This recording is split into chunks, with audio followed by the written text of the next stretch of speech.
Okey, hari ini cikgu nak bincangkan kertas 2 iaitu soalan bahagian C. Okey. Terangkan mengapa seorang yang badan yang berpeluh berasa sejuk apabila berada di bawah kipas yang berputar. Okay. Jadi bila kita jawab soalan ini, kita akan menggunakan satu teknik yang kita namakan BPO. BPO iaitu B itu maksudnya bagaimana. Okey. Soalan terangkan bagaimana berlaku. Tu bagaimana.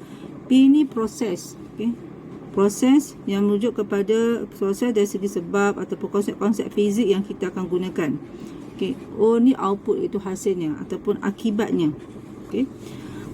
So jadi bagaimana kita jawab pertama B? Okay. Dia kata badan sejuk, badan berpeluh berasa sejuk apabila berada di bawah kipas yang berputar. Kipas yang berputar itu kita merujuk kepada pergerakan angin.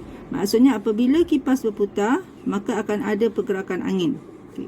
Kemudian dari segi dia punya proses dia, ataupun konsep yang kita nak gunakan. So soalan ini soalan yang berkaitan dengan konsep haba pendam tentu. Okay. Sebab di situ dia ada perkataan berasa sejuk. Okay. Jadi badan akan bebaskan haba pendam tentu penguapan dan akan menyebabkan peluh itu akan tersejat dengan bantuan pergerakan angin. Bila badan bebaskan haba pendam tentu penguapan, maka bermaksud badan akan kehilangan haba. Maka badan akan terasa sejuk. So di sini kita akan dapat satu, dia bagi kita 4 markah. Pertama, kita terangkan bagaimana si satu markah. Okey. Badan bebaskan haba pendam tentu. Okey, ini konsep yang kita gunakan. Haba pendam tentu penguapan. Kenapa kita guna haba pendam tentu penguapan? Sebab peluh ini adalah cecair. Kemudian bila dia nak tersejat, dia mesti bertukar menjadi uap. Jadi kita peluh tersejat masuk cecair bertukar menjadi uap. So kita akan gunakan haba pendam tentu penguapan. Dan dia akan tersejat daripada permukaan badan dengan ada bantuan pergerakan angin. Bila badan bebaskan haba, maka bermaksud badan akan kehilangan haba. So, badan akan terasa sejuk. Okay, jadi di sini konsep kita gunakan, okay, kita imbas balik. So, sini 4 markah lah. Okay. Maknanya, haba bila kita kena tahu, bila belajar konsep haba yang dibekalkan kepada objek. Pertama, ia akan melibatkan perubahan suhu. Okay? Kita dah belajar haba bila diserap oleh objek, suhu objek akan meningkat. Suhu objek meningkat tu maksudnya akan berlaku perubahan suhu.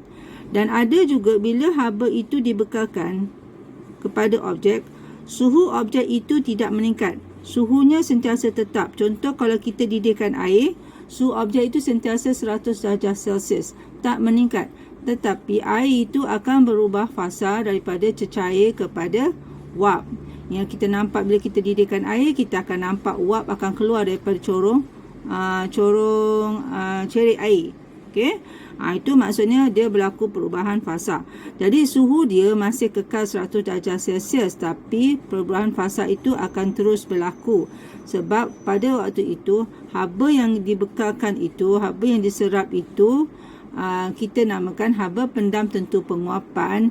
Dia digunakan untuk memutuskan ikatan antara zarah-zarah cecair kepada zarah-zarah gas. Okey, kalau kita gambarkan sini zarah-zarah cecair, katakanlah asalnya gini, pepejal ini dalam keadaan pepejal. Okey, so bila kita bekalkan haba, okey, zarah-zarah cecair ini dia terputus. Okey, dia jadi gini lah. Okey, contoh. Kemudian zarah-zarah cecair ini kalau kita bagikan haba terus, okey. Jadi yang ini zarah-zarah cecair. Bila kita bagikan haba, dia akan putus menjadi zarah-zarah gas. Okey, dia akan terbebaslah.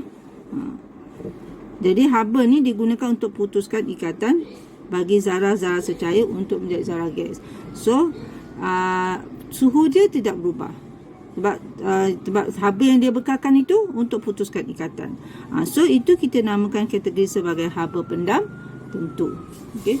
So sekarang cikgu nak awak cuba jawab soalan bentuk penerangan gunakan teknik BPO dan kita akan bincang secara WhatsApp.